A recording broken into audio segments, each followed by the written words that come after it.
It's time to get the press, damn it. Do I leave that in? Because I started recording already. I do it. Totally. Well, everyone, it's Shane Conto, your Wasteland reviewer. Welcome to the Movie Club on Development Hell podcast. And this month, we're celebrating the Oscars with our own personal tournament to figure out which Oscar winner we were going to do for Best Picture. And it turned out to be Ordinary People. So that's what we're talking about this week. And we have Joe, Vinnie, Jim, and Alex, and of course myself on the podcast today. So first question was, how many of you have actually seen this before? I think I watched this a while ago, but I don't think I gave enough attention to it. So this is kind of like my 1.5 viewing. So Alex is our one who actually had seen this before. So let's go around and get everybody's general impressions of the film first. So Joe, go ahead. Do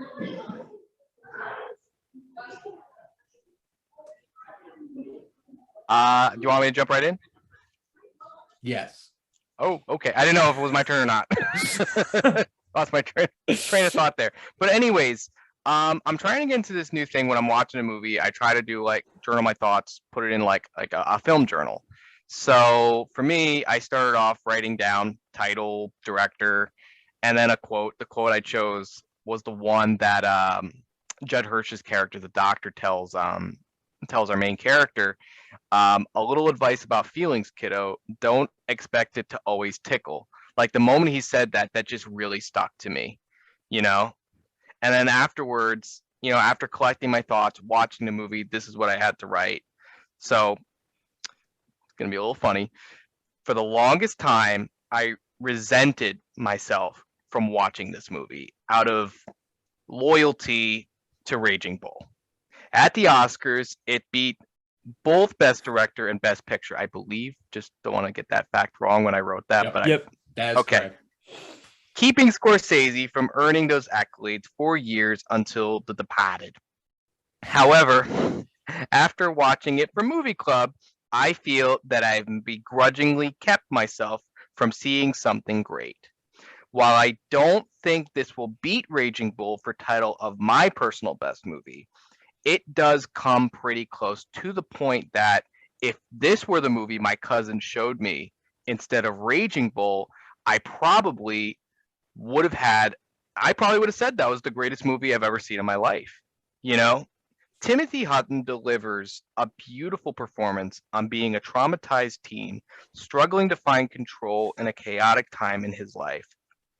By the end, you do feel that embrace of his father, because it does feel earned. And those are the things I wrote down like right after seeing the movie. Like, you know, I know we're talking about the movie being depressing, but as someone mentioned earlier, it does have an uplifting. It's not just depressing all around. It does get better. And to me, I think that's the best way to kind of like describe our feelings, is that when we're feeling down, we have to accept that we are feeling down. But then at the end of the day, as my mom always told me, there is a rainbow after every storm. And to me, I feel like Ordinary People kind of captures that. Awesome. All right, who's next? Go ahead, Vinnie. Yeah, I thought that was really well said, really Thank well you. written, man. You. And you know, the depressing aspect of it, I think, is more so that it's not so much that it's depressing, that it's a heavy movie.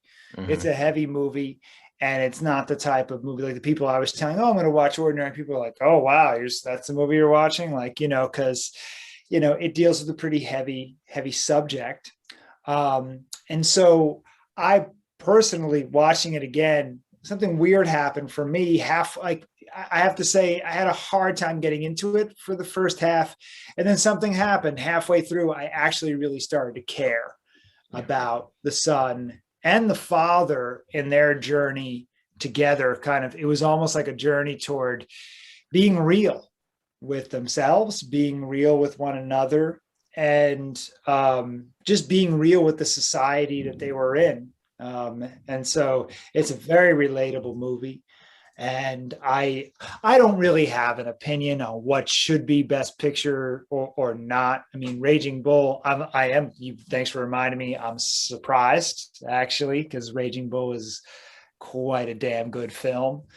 But I think that this film asks a lot of its actors, especially Mary Tyler Moore. That is a very difficult role to play, very difficult role to pull off, and she did it. She did it, so yeah. I mean, I could say a whole lot more, but I will say that you end up really caring for them, caring about them, and you almost want to start being more real with yourself by the end of the movie, and real with people in your life. Okay, like I said in the beginning, I had never seen this movie before. So when we picked it as our movie a month ago, I decided to read the book, and I thought the book was great. The movie is a very close adaptation of it. Like pretty much everything important in the book was kept in the movie. All the characters played their parts pretty much like exactly as I saw them in the book, especially Timothy Hutton as Conrad, and Donald Sutherland as his father. One thing I do think the movie did a little better than the book was in the way it presented the mom, because in the book it's told from the perspectives of Conrad and his dad, and so it goes back and forth. So really the only time you see the mom is when she's interacting with either one or both of them. But I can get why the book does that, because it kind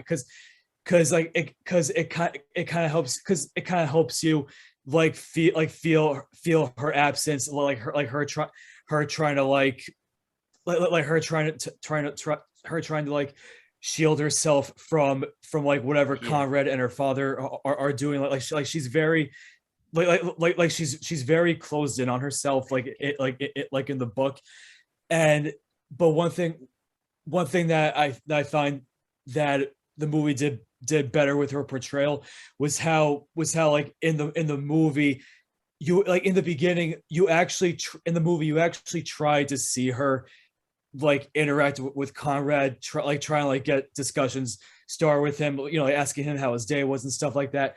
Whereas pretty much right when you see her in the book, you can tell right then and there that she's not really trying to connect with him. She's trying to just stay away from him, just because of the pain of her older son's death is still very much there, and she can't bring herself to interact with Conrad. So I liked how the movie showed them trying to get along until later on, when she figures, it's a lost cause. I'm not gonna try to, I'm not gonna try and interact with him. I'm gonna let him, for lack of a better phrase, do his own thing.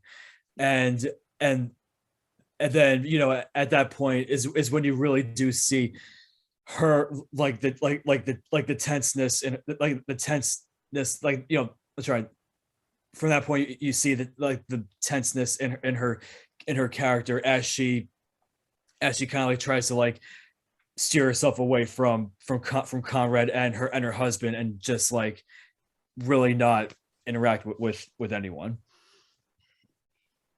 It's almost interesting too, because I don't want to take away from first impressions, but I just want to quickly add to that too, is how I could totally see, by not having her perspective on it in the book, kind of shows how Conrad and Dad, those two characters, really want to embrace their feelings. They want to get over this. They want to work through this. They want to be open to their feelings, right? But at the same time, because the mom is just so far not there and doing that's very interesting. Now I want to check out the book. It's really good. Yeah. How about you, Jim? Conversely to Alex, I thought the first half of the film was actually more interesting. It was certainly the more depressing between the two. I thought the second half had a lot of really uplifting scenes and a lot of good things happening for Conrad. As always, I write down a bunch of questions, and I think the biggest question I had, as much as I liked the script, I hate reading scripts. I despise reading scripts, almost like in the same way that I don't like reading Shakespeare. I like hearing Shakespeare, but I don't like reading Shakespeare, and I hate reading scripts. But I liked a lot of the symmetry. There was like a lot of irony. For example, the mom's like lack of self-awareness kept kind of bouncing off itself in different scenes. I thought that was really well written. But to what Vinnie said, she was like so despicable by like, I don't know how far into the movie. She was kind of irredeemable at a certain point, and I found myself wondering, like, is this just one side of the story? Like, if we were going to try to put ourselves in her shoes, like maybe she thinks of herself as being the strong one. You know, we get a couple scenes with Mary Tyler Moore and her mom's character, you know what I mean? So like, I'm glad Vinnie kind of puts that in perspective. All in all, yeah, not an easy watch, but I really enjoyed it, and I respected Timothy Hutton's character, Connie's character. I found him a lot more relatable than like a James Dean, for example. Like they could have gone that direction with the character, considering all the turmoil and the age that he's at and the tragedy that happened in the family. But like, I respected his willingness to communicate, and like his ability to communicate, and his strength, which I think kind of pays off in that big climactic scene with Dr. Berger. So yeah, I have an opinion on every character in the movie, but my opinion on Mary Tyler Moore's characters is complicated for that reason, I think. I definitely feel that way too. And by the end of the film, it's very interesting, Jim, that you talked about us seeing it from her perspective, because she doesn't believe that we can. Because that comment that she made to her husband when he's like, I'm just trying to see it from his perspective. Like, nobody can see things from other people's perspectives. And in that moment, I'm like, she has no empathy at all. And at that point, she became completely irredeemable to me. And I started questioning if she was a narcissist or not. Because and I think too is like, it's not that she doesn't have any emotions. She closes it off so well. Like, she'll just emotionally detach to the point where that scene really gets to me. Like, I still think about that scene where she just like unravels. It's like a computer, like, you know, just on the wires were just like freaking out, and you see her just like having that meltdown. Like, it was super interesting, you know. It's like she has it, but she just keeps, whether she's playing golf or she's going to Dallas to go, you know, to do like other stuff to just drown out, to feel, or going shopping to just feel. It's like it's there. She's just compounded on top of it to the point where it's like, until you confront her on that, then it just like comes out. I'm leaving. Well, I'm bouncing. In terms of like my general, like overall thoughts of the film, because like that was one of the things that really stuck with me, was her character. And I do agree that's a really hard character to pull off.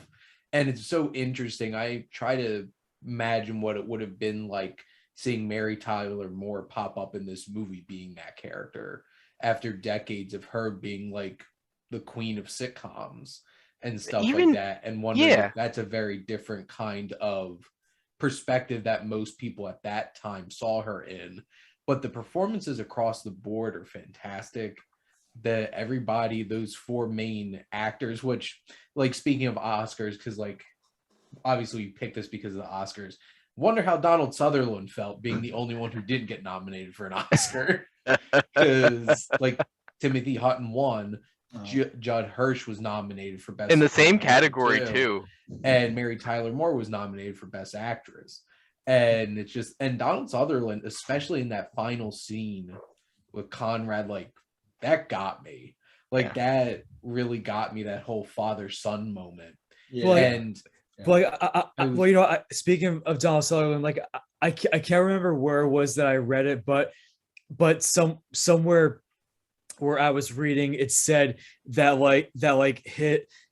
to a lot of people, him not getting nominated for Best Actor is considered like one of the worst snubs ever to to a lot of people. There you go. And that was one that Raging Bull did win, because De Niro did win Best Actor for. But then Joe Pesci was up for supporting actor, which went to Timothy Hutton. Yep. And I feel like this film. You know what's ironic though is I would have had Timothy. Sorry. I feel like this film deals with a lot of extremely challenging subject matter and a lot of complicated relationships.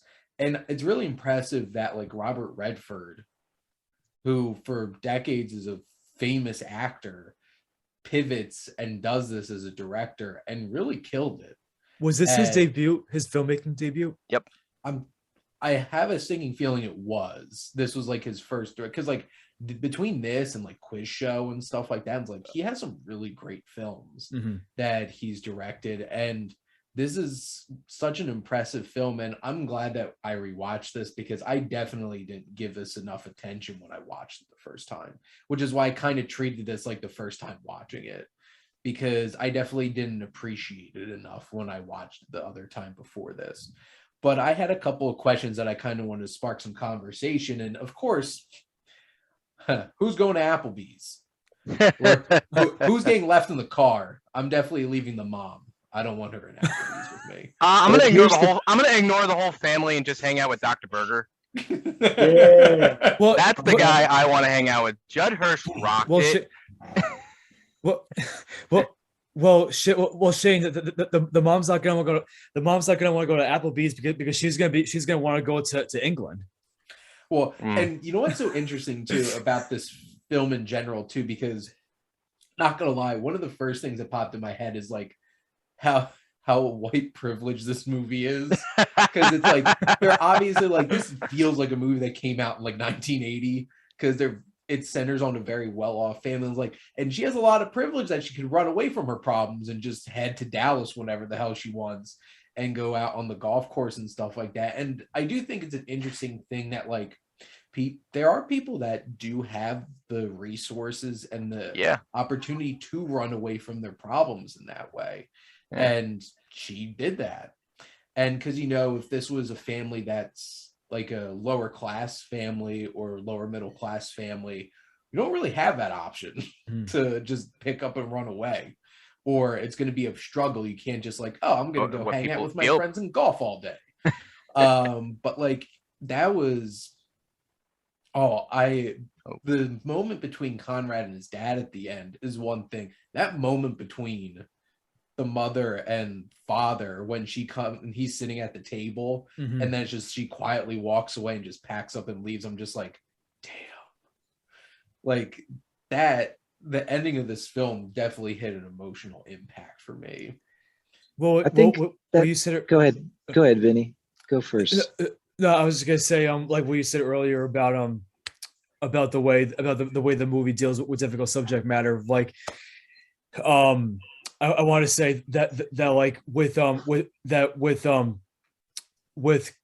Conrad's mental illness, like the way, like I love the way Timothy Hahn portrayed it. Like I loved how it wasn't like an I mean, you know, obviously his character has to become emotional at times, but I liked, like it was very nuanced. Like it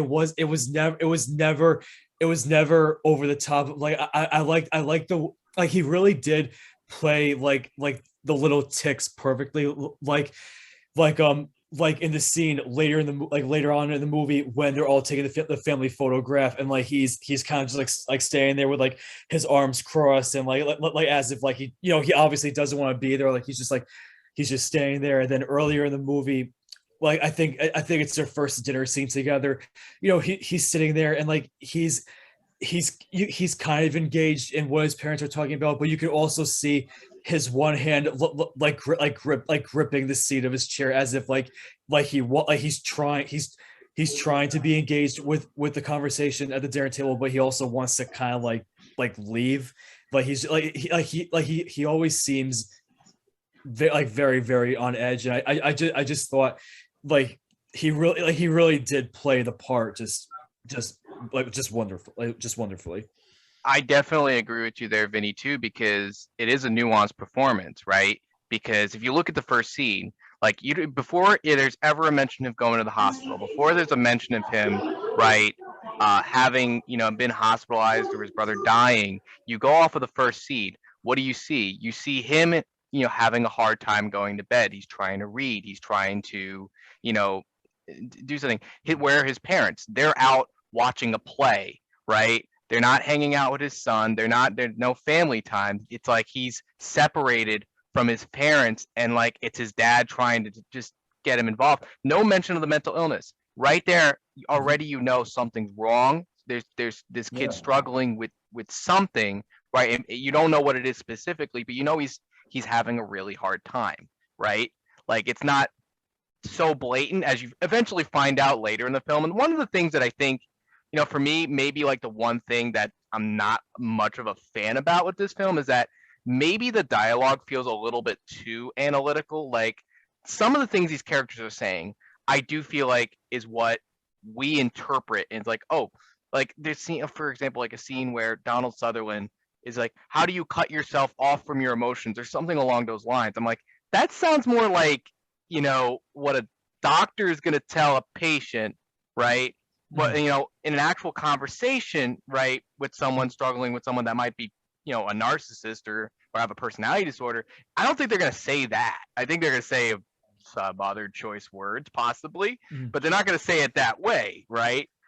I mean, to me, I feel like that's the one downside of the movies. I feel like sometimes the things they're saying are a little bit more, like what someone's interpreting someone to say. But overall, in capturing some of the emotions, it does it perfectly, and there is a lot of nuance to Timothy Hutton's performance, even to the point where I want to bounce this to everyone else. Do you think he should have gotten the main billing? Like it's his story, right? Well, when we were talking about like the Oscars a few minutes ago, I was thinking maybe they did like the whole like category fraud thing where like they probably campaigned him for supporting actor because they were campaigning Donald Sutherland for actor, and he probably would have been up against like Robert De Niro, which would have been really, it's like he has a better chance at doing this, right? That it does seem more like a campaigning thing, whereas if we look at the movie as a whole, like years later, take that out of the equation, it's like he's the main character. He is.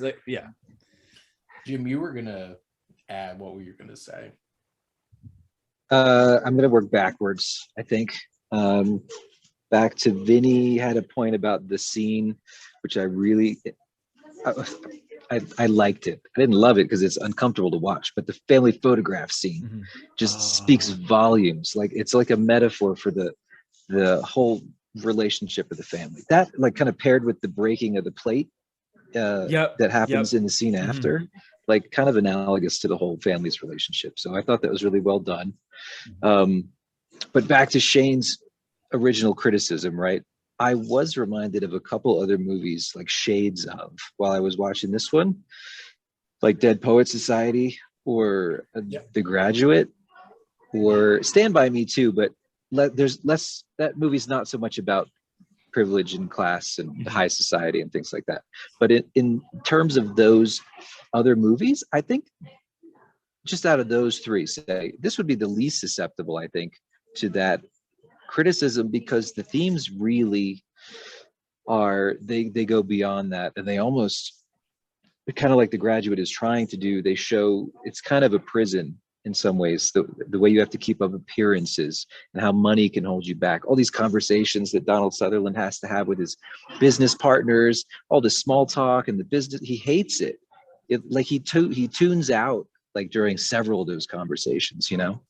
And I just want to elaborate, because like I felt it was less of a criticism, but also like specifically like it's a context, right? Because it's like this is written from that context and it deals specifically with, because like, well, that's not necessarily true, but like especially with Donald Sutherland, like a lot of the like those richer people, his business partners and stuff like that, it's going to be a hard conversation to be like, yeah, my son tried to kill himself and is dealing with a lot of things. It's like you don't talk about those things.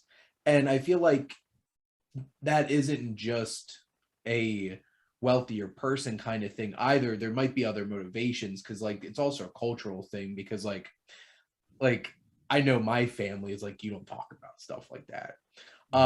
It's just like you don't, and you don't want other people to know your business kind of thing like that.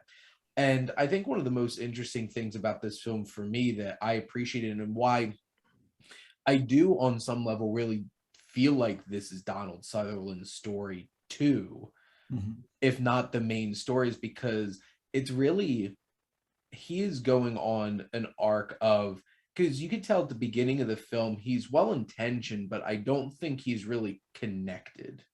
And I don't know if he's fully aware of his own emotions, and he's not fully understanding where his son is. And throughout the whole entire film, you get up to that point where I think him confronting his wife in that moment, sitting at that table, is that ripping this kind of constraint that he's been in this whole entire time. And I think his relationship with his wife has forced a lot of those feelings in, because you can tell she doesn't want to deal with them.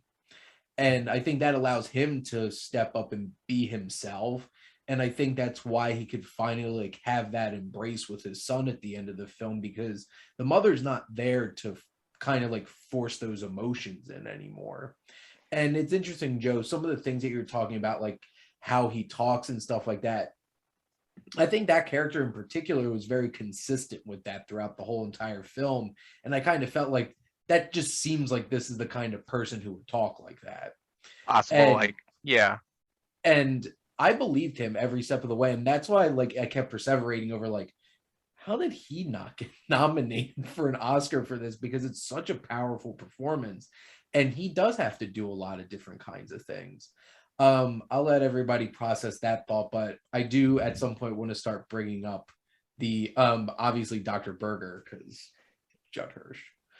I do want to just one more thing though, like I wanted to like bounce off of what you were just saying too, because I want to know if anybody else noticed this. When it comes to emotion, the use of flashbacks, particularly only Connie and Dad are the only two characters that have flashbacks. They're remembering the painful memories. They're remembering the good things. Mom, on the other hand, there are no flashback scenes for her, right?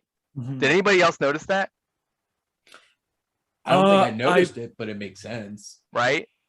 Like they're the only ones that are willing to try to embrace the hardness in order to get over it. The fact that I'm not sure. I don't think Mom has ever had a flashback scene. It makes me wonder what she was thinking about when she was sitting in his old room. Like we didn't get to see a flashback, but what was she thinking about? You know, she was thinking about what she was wearing. But you know what? It would make sense that her character wouldn't have flashbacks, because like we said before, like she wants to run away from her problems, so she's not going to spend time like thinking about what caused those problems. She's going to just think about how am I going to get away from them. And I think it's just a compliment to how well Robert Redford used that style of filmmaking to show that. You know, I think that's a really, really clever use of editing, really clever use of visual storytelling. And that I don't know if you noticed, maybe you did, when she's in his room and Timothy Hutton, he comes back, it was blurred a little bit. He was kind of like, and so in my mind, her initial reaction was, oh, it's Buck, it's Bucky, you know. Is that his name? Buck, that's what I thought she was thinking in that moment. And then she realizes, of course, it's him. And then it's just Conrad. Oh, it's just Conrad. Oh my God. Yeah. It's the other one. And I liked how that was mirrored when Conrad was spacing out later and she goes out into the yard to talk to him. And I was like, oh, she's finally they're gonna have a breakthrough. She's showing a little bit of emotion here. So she had a chance to talk about what she was thinking about when Conrad comes in the room. And at this point in the movie, I was like, is this his stepmother? It was that awkward. Like she would only make small talk with him. She wouldn't talk about any real things. And then when the roles are reversed and Conrad is out in the yard, she comes out to talk to him. Conrad's trying to talk about a memory, call it not a flashback, but a memory they have of Bucky, right? And she just refuses to engage. Again, he's willing to talk about it, but she, again, is not. So like the kind of an interesting juxtaposition for me. Yeah. Such awkward mother-son interactions in this It's enough to movie. drive any kid crazy, to be honest with you. I just had one of those, actually. You don't need to know. Well, and and like I'll talk about this a little bit too, because like that kind of struck a chord with me, because like I was a real quiet kid. Like I was really quiet until I got to college. I said like 10 sentences a day.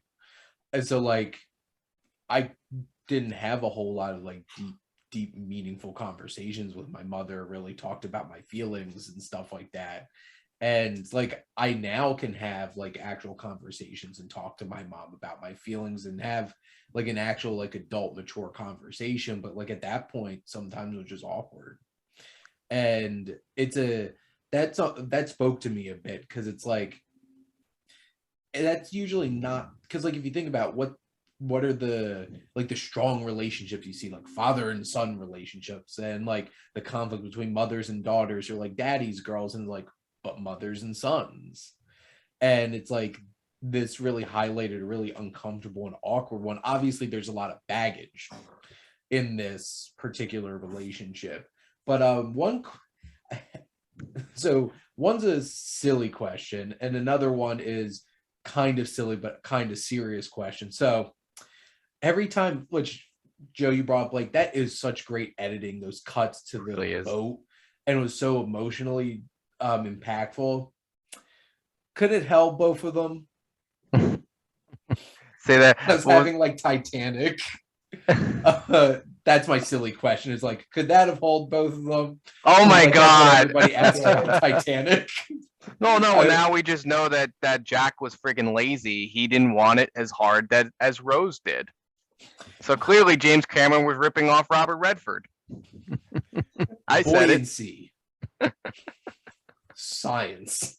So besides that point, the other question I had, because I feel like I'm surrounded by so many psych people that this question always pops up in my head whenever I'm watching a movie. Is this a good therapist? Oh my God, I literally just wrote that down. Because like that's the thing, because like where does Dr. Berger lie on the like the spectrum of like the worst, as in like Anna Kendrick from 50/50 is like the worst therapist I think I've ever seen in a movie. Seeing that, I need to see. I need think to see that now. I think his style. Every therapist has their own style.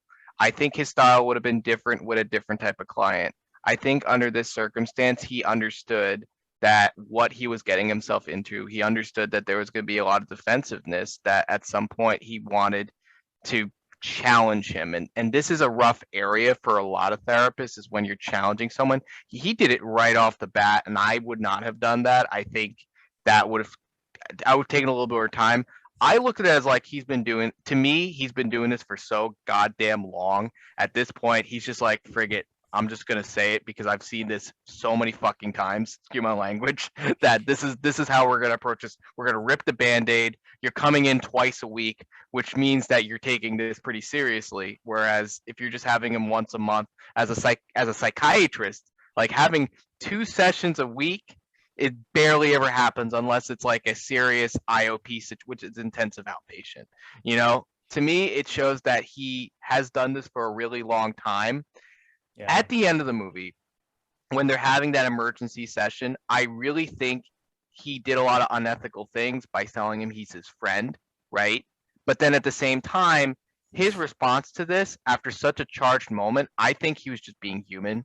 He let his defense down, and I think that's something that he's probably gonna have a session with him after. He's like, listen, I said some things. Maybe I don't want you to take it that way, but we could still keep this relationship professional under the circumstance. But at the same time, show that he's still a person, that he's compassionate.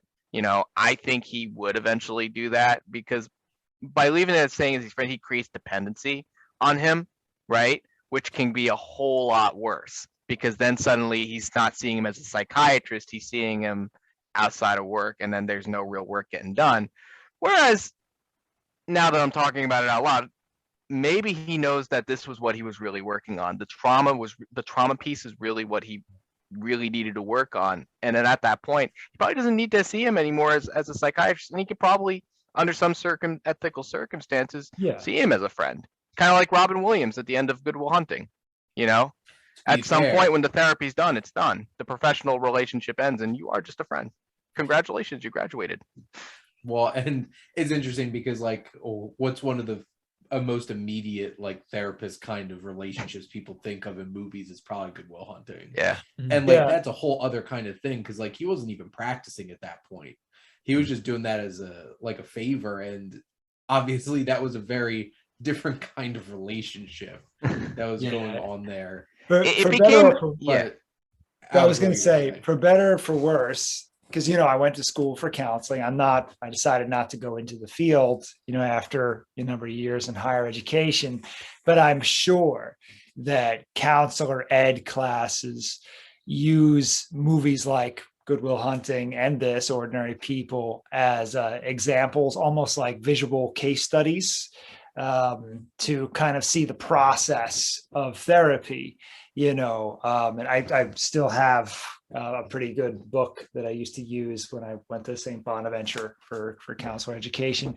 And so, building rapport, forming a contract, focusing the session, and then funneling the session down into deeper emotions. And if you just watch the scenes, which is probably what they do, is they splice it up so you just watch the scenes with Dr. Berger, then you can start to see that process of building rapport, contract, focusing, and then funneling. And I'm sure there are other textbooks who call it something different, but I think if we're in the mental health counseling world, I think, like Joe was alluding to, it's a little too perfect for it to go just that way. Yeah. But as far as a drama goes, I think it was very well done. And I think this is the ideal way that, therapies, very ideal. Go. And I'm also, just back into the filming side, I wanted to say, yes, Judd Hirsch is great in this, but I give a lot of credit to Robert Redford for the way he lit the office differently from scene to scene in the therapy office, and the blocking of him, especially toward the end, where he's in the chair and Judd Hirsch is sitting looking at him, from the side, like he's trying to get in, he's trying to pierce into him. And I was really, just from an acting and blocking standpoint, and cinematography standpoint, I thought all those scenes were really well done. My only negative criticism is I'm actually surprised he won. Timothy Hutton won the Oscar. Yep. He was good, but when he finally has the breakthrough, and he's crying and everything, I didn't buy it. I know that sounds like a shitty thing to say, but I felt like it just didn't work for me. That's all. That's my biggest criticism of the acting in the film, is when he has the breakthrough, it didn't, I wasn't with him. I don't know if he was too loud or too big with it. Something about it just didn't fit.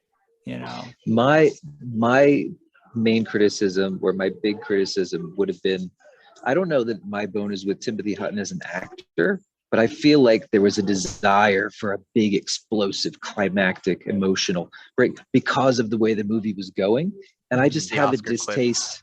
I have a distaste for melodrama. Like if we go back to Dead Poets, for example. I didn't like the way they ended the movie because it was so dramatic. Or like the Professor and the Madman, too much melodrama, right? Yeah. That would have been my only criticism. I personally really disliked Dr. Berger for the first half of the movie because to me, I don't know is a perfectly acceptable answer.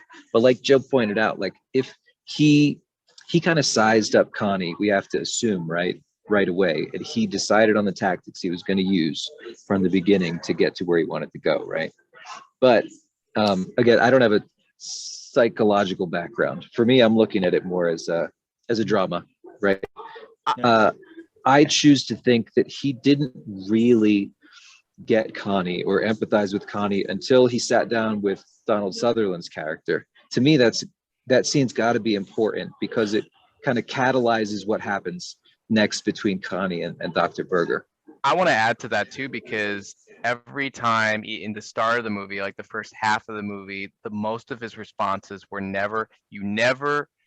the doctor never really expresses how he's feeling. He's always putting it back onto Connie. He's always asking the questions, what were you doing and how does that make you feel? Like even at moments where you think that they're connecting, he still has that control. Like I always think about that clock, right? Where he's like spins the clock. He's like, no, we ain't doing that now. With his foot. That was awesome. But he's like, we don't know how much time you have left in this session. This is it. Right. Well, the funny thing is when he wants control, he says he wants control. That's the big thing that he says. Mm-hmm. And it's like, okay, you're not going to control everything in this office. I'm going to control, control this. This is my domain. This is my dojo. Yeah, no. Yeah. And you've got to be a pretty good therapist to have that attitude. I knew somebody like that, similar style.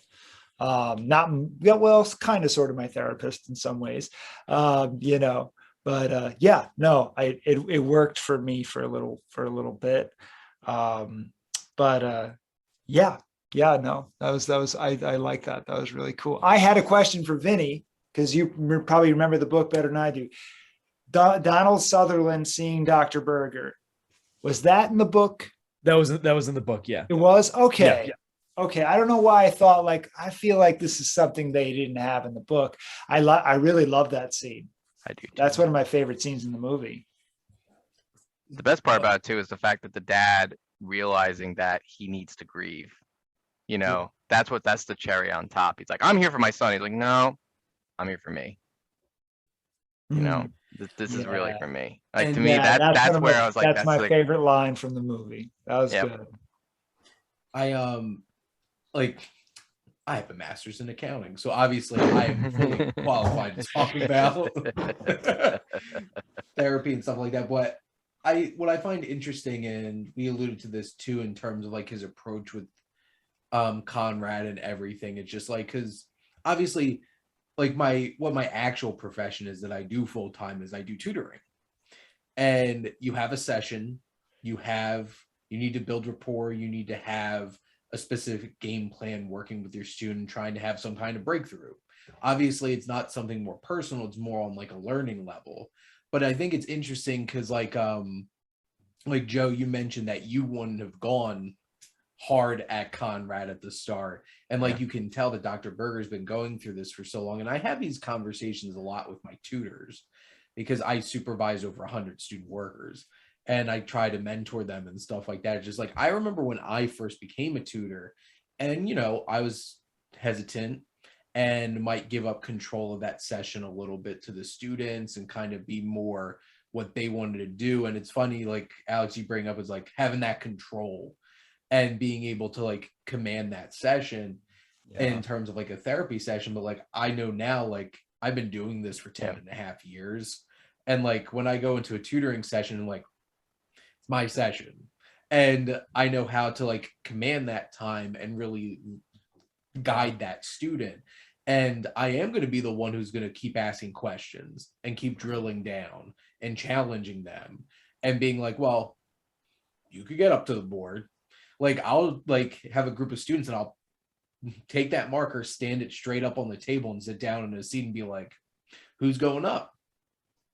and really making sure that they are being active and participating. And I think that's an interesting thing because you do see someone in Dr. Berger who obviously has been doing this for a long time and having a veteran presence and understanding what he's doing. And confidence, like that comes with a lot of confidence. And I think it's because he's seen this done so many times. And now we're talking about it more. We're dealing with someone that committed that attempted suicide. And to him, I think he's taking this very seriously because I've been in many situations where I'm dealing with patients, confidential, no names or anything, where it's like, when you're dealing with a life and death, you are dealing with life and death. You have to take this very seriously. And I think he's seen this so many times where, he's got an idea. It sounds like he had an idea from like the referral of what was going on, right? That for him to work through that, right? It's so clear because of how serious the situation is when it comes to the fact that he attempted to take his own life, and I think I give a lot of credit to the fact that I think it's a good performance. I do think it's pretty nuanced too. Like a perfect therapist is, we always look for like the perfect role. It's like, but it really shows the hardest thing about being a therapist is that everybody's story is different, right? In a sense that what is the perfect therapist? I think a lot of us still it's like saying what's the perfect doctor, right? Or like what is the perfect physician? Sometimes it's something that is constantly being perfected, but not the perfect role.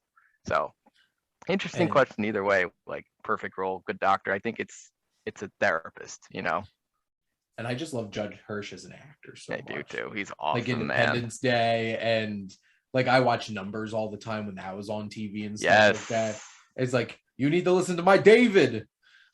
I think the best part too is like you're talking about going to Applebee's and having Dr. Berger. He'll be chain smoking, even though there's like a no smoking policy. He's like, F you.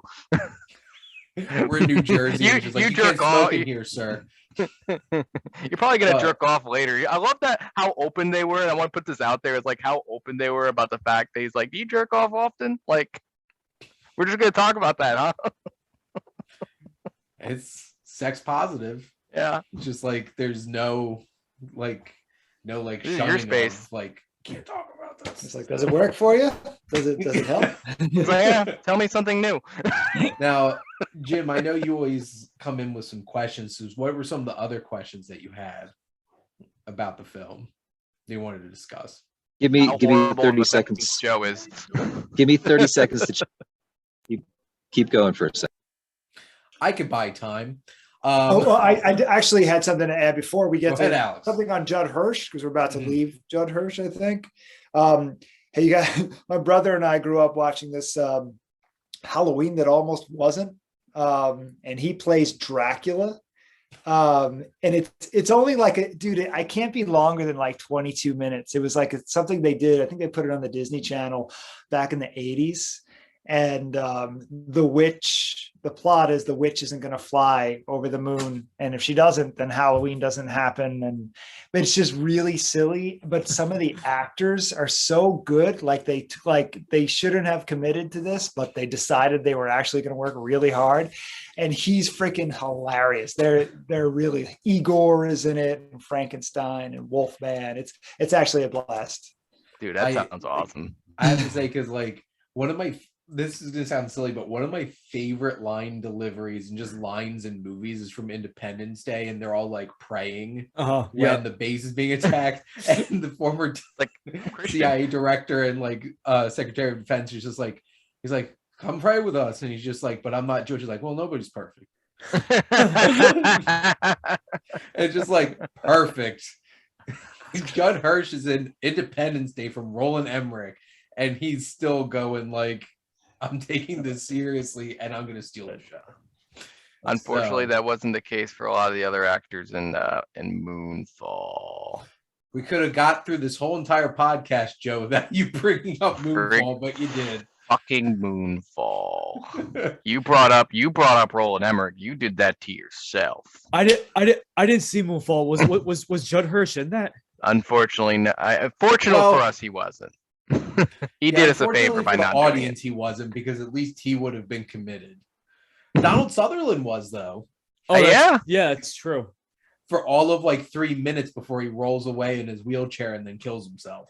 That's Oh. how we. Sorry that's how for he went on spoilers of set. Moonfall, but No, come on. I wasn't gonna see. I wasn't gonna see it anyway. So He I literally didn't rolled up care. to get his paycheck and walk away. He's like, "I'm only gonna be here for a few hours, guys. My time. Come on."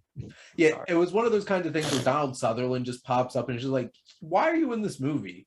And why Like, are I gotta you pay, I like gotta why eat. are you committed like this in this movie? Nobody else is taking this seriously. Because like he's a really like dark, menacing character for like a couple minutes, just like, wait a minute. What's going on here? To answer your question, Shane, do you remember that scene in Always Sunny where Mac's mom is paid a bunch of cigarettes to say Oh. that she looked like Dee when she was younger? She's like, "I look like her. Give me my cigarettes." That's Donald Sutherland. He's like, "I'll read the lines. Give me my paycheck." Hey, he's still going. And that's impressive. Like he's still going all these He's doing years it more than later. Kiefer. He's still in some things. He has a new movie coming out next week. Oh, really? Of course, he plays the villain in it. It's a new Chris Pine action thriller called The Contractor. It's fine. Yeah, Yeah. More like Chris Fine. Pine. Woo! Some of that Chris Pine. now we're going off the rails. Jim, what were some of your questions? Okay, guys, I got one. I feel bad ruining the mood, but I guess we should steer it back and put some closure on this, right? So, did Bucky let go, or is that just how Connie remembers it? That's a very good question. We don't have to answer. Maybe that's just for the listeners to ponder. At the end of the day, I think about Harry Potter, the way Snape describes memories to Harry in Order of the Phoenix, or I think it was the sixth book, where he's trying to teach him. I think it was Order of the Phoenix. Order of the teaching him how Phoenix. to like fight, bounce off of Voldemort. memories, Yep. not let them invade your mind. The term is occlumency, gentlemen. Thank you. Thank you, fellow Pottermore. Shame. This is Shame face on right us. now. Alex's face is- but anyways, Alex is like memories. these goddamn nerds getting out of here. Memories are not like streamlined. They're not linear. They're impacted by different things. And what the movie did so well is I think it shows that memories are impacted by emotion, right? Kind of why the characters that are going through more grief and more open to going through grief are the ones that are showing their memories. And I do believe that what Conrad is seeing is how he viewed what happened. He sees himself as someone that didn't hold on long enough to save his brother, when in actuality, holy fuck balls, I'm going to fall off of this fucking boat. I need to stay on this fucking boat is probably what was going on at that time. And then the afterthought was, holy shit, I lost my brother. That's probably what would have happened, right? But in his mind, what he realized afterwards was the fact that his brother was gone and he could have done something more about it. Except for the fact that if you were there in that given moment, he was holding on for his dear life and there was nothing else he could do. Mhm. Any one of us would have done that. Well, and for the record, I think Joe just made the most quotable line on the history of the Movie Club Development Hell podcast. All right. Holy fuck balls. Holy fuck balls. Shout out on t-shirt, guys. Mugs. Movie Club, hashtag holy fuck balls. And Donald Sutherland's face from his cameo in Beer Fest. That's what I want to see on that T-shirt. No, just roll it up like a cartoon. Like he looks so disheveled. Like I thought you were going to say his face at the end of Invasion of the Body Snatchers. That would be even better. holy fuck balls. Shane, I made your logo. I'm on that right now. Oh, you know what? Yeah, Joe made my logo for my channel for like all my thumbnails and stuff like that, so he can do it. I'm on it. I was half expecting Mary Tyler Moore to start doing that at the end because she's a pod person and not an actual human. Not really. No, I'm just being fun. You did kind of like look like a body snatcher the way she was going to convulsions through that freak out moment, Well, that was so fascinating about that freak out. I was like, that's in public. That's at this country club, and they're just like going at it. Like, I'm just like the two friends in the background. They're just like, what do we do here? This is like a marriage-ending argument right now.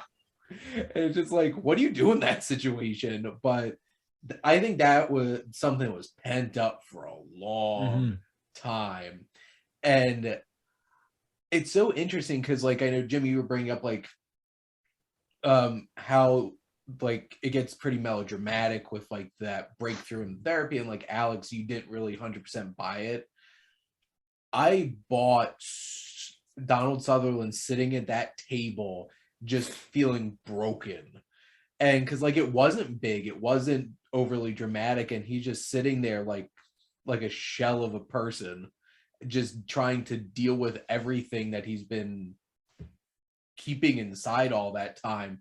And I find it so interesting that she just walks away without saying a word, and walks up, just packs up her suitcase, and like Conrad wakes up to like her getting in a taxi and just leaving. It's just like, dang. And I feel like it worked so well because it took like that quiet and just walked through those scenes leading up to that point.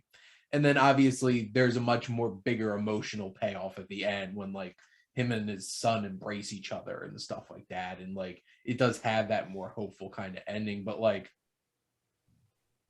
that some serious like domestic issues being thrown out there in that scene. She's just, it's like she's so sick and tired of seeing people grieve. Like I keep going back to that scene where Conrad tells her that she never visited him at the hospital. Like, to me, that bothered me so much, you know, as like someone working with families, is when you have the one family member that's not willing to be there for their son who's going through such a hard time. Like, he needed that, you know, and I could tell that was eating him up a lot too, was the fact that he's like, I was at ground zero and you weren't there for me, you know. That would bother me so much, you know, like in that scene you're talking about where Donald Sutherland's at the table and her reaction is to just walk away, right?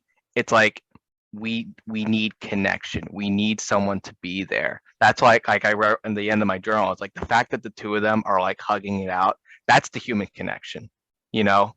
Like on top of everything, we all strive to have a connection with one another, you know. In my mind, I'm an optimist, and I would like to think that maybe, you know, her walking out, she's taking her time off, but she's going to try to come back. But it's a long road ahead of her of potential counseling that she'll probably not go to, maybe once in a while not go to. But it seems like it's a long journey for her. If anything, I'm more concerned about her, you know, at the end of all this, because there's no awareness. They're better off without her camp. My initial reaction is stereotypical. I don't know if it's stereotyping. I don't know what it is, but she's gonna get remarried, and she's gonna find somebody who she doesn't have kids with, and who she could just be, you know, she can have a nice, clean life with. You know, that's what she's gonna go do. And never get it. She's never gonna exactly. and never get it. And despite the fact that, you know, it's not stereotypical. This is like the basic thing they're teaching in a lot of counseling too, is this idea of stoicism, right? Whereas you kind of have to take the punches, right? You have to feel pain, like the whole thing Dr. Berger saying about the feelings, and you gotta like feel the tickles, right? You know, it is kind of a shame that you say that too, because like I look at that in like a lot of addictions counseling too, whereas if you have someone that's just so not aware of the problem that they're going to continue using, and at some point you're going to do as much as you can, you're going to exhaust everything you can to do what you can, but they're still not willing to commit to the treatment, what do? You have to cut off, you know. At that point, they're not willing to grow. It is what you gotta focus on yourself, or else it's going to be more damaging for yourself. I guess at this point, does anybody this movie gets me thinking so much as like a counselor and all, you know. Well, I think that's Five. interesting because, like, Yeah. if you can connect to a film on a deeper level because it does relate to a passion of yours, that's one of my fun questions that I ask the first round that I have people in my interviews, is because I think it's interesting because we draw such a big connection to things because we can relate to it. And that's how we learn, that's how we grow, is by connecting with things and building those connections. And if you have a film that hits you in a deeper level because you connect with the material in a more personal way, I think that's something special. I just wish it didn't beat Raging Bull at the Oscars. I'm just but I'm sitting okay here- with that. I'm torn by it because it's still a good movie. Well, I think like why I love Dead Poets Society so much is because like I'm an educator. It's what I do. And like that school environment, or like something like Stand and Deliver, how can I help these kids? And something like that is just like, that speaks to me. And Robin Williams is just awesome. yeah. And you know, if I think about being an accountant, what movies have an accountant? I could watch The Accountant with Ben Affleck. Except I don't think I would be that kind of accountant. Actually, you know, I'm just realizing now, like several times Martin Scorsese lost Best Director to actors turned directors. He lost to Kevin Robert. Costner. He lost to Kevin Costner, Robert Redford, and Clint Eastwood when he won for $1 Million Baby. Weren't we talking about that on Sunday? Didn't one of you guys mention that on Sunday? I swear I to did. God.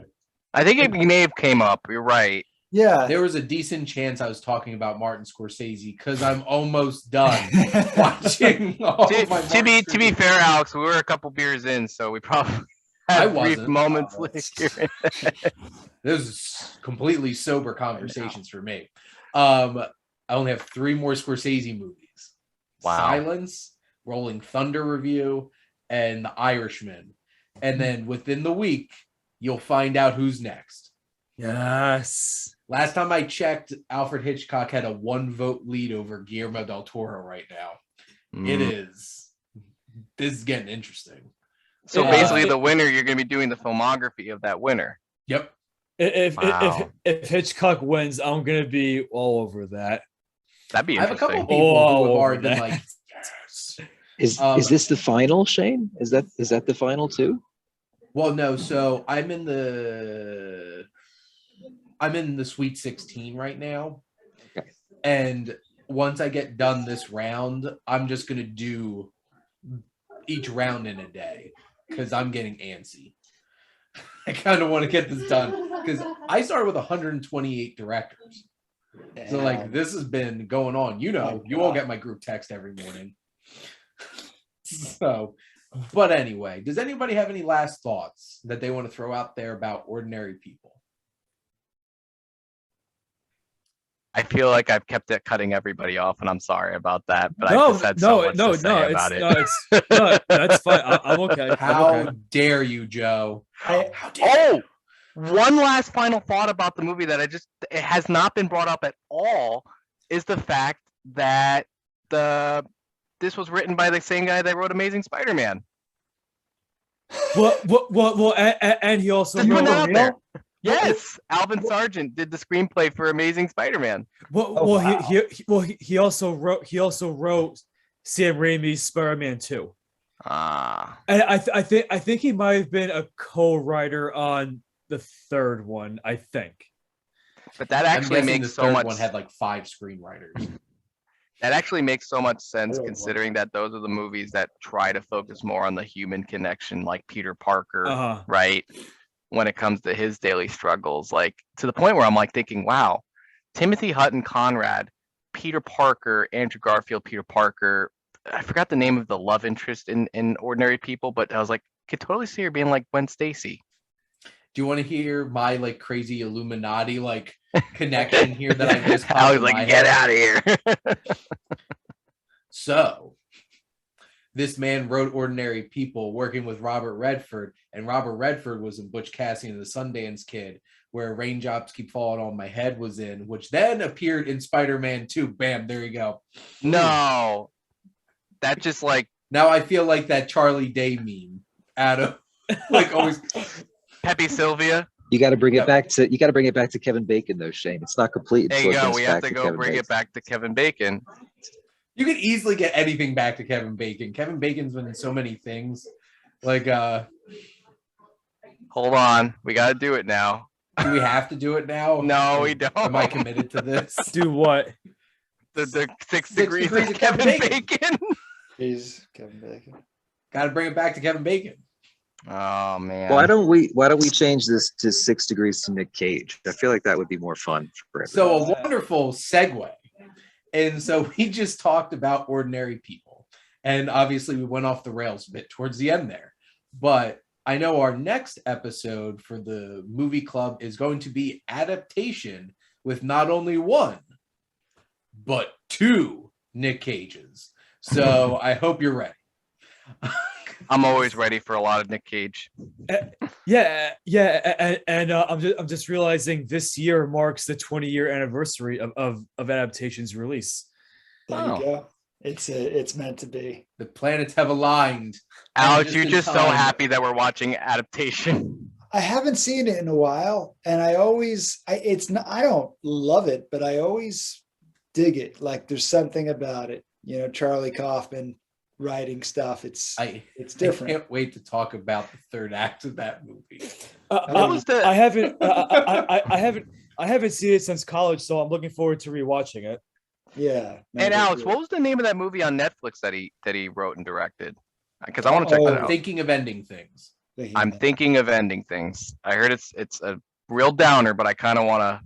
It is that curiosity. Well, you know what? I would recommend reading the book first, because the book really isn't even that long. It's maybe just over 200 pages. And that's not bad. And you know what? Like, see, like the thing is with the book, like, it's like very mysterious throughout, but it is pretty straightforward until you get to like the last 15 pages when you're like, what just happened? Like, I remember I read the book a couple years ago, and I actually had to reread the last like 10 or 15 pages just because I was just so caught off guard with like the direction the book went into. And actually the movie does the ending a little different. You know what? If anything, the movie ending is even more confusing than no, actually not even confusing, like baffling. It's more baffling than the ending of the book. That's exactly how Alex and Shane described it on Sunday. That's why I'm just like, what am I in for? It's one of those special. One of those movies. It definitely sticks with you. My only big criticism about it is I think it's one of those movies. You'll know what I'm talking about, where it's so pretentious that it's afraid to feel like a movie. You know, more like a case study or an experiment. Not even a case, just like, it's like, this is not a regular movie. No, we're not gonna have that beat. We're not gonna. Yeah, because Robert Zemeckis makes regular movies. That's right. Exactly. So basically, this is Charlie Kaufman swimming out of his own asshole. And getting on that note, put that on a t-shirt. Now, but this has been the Movie Club on the Development Hell podcast again this month. Go watch the Oscars and then come watch our next episode, Adaptation, and also check out Unbearable Weight of Massive Talent, featuring Nick Cage as Nick Cage, acting like a whole bunch of Nick Cages. But from Joe, Vinnie, Jim, Alex, and Shane, thank you for always tuning in and supporting the Development Hell podcast.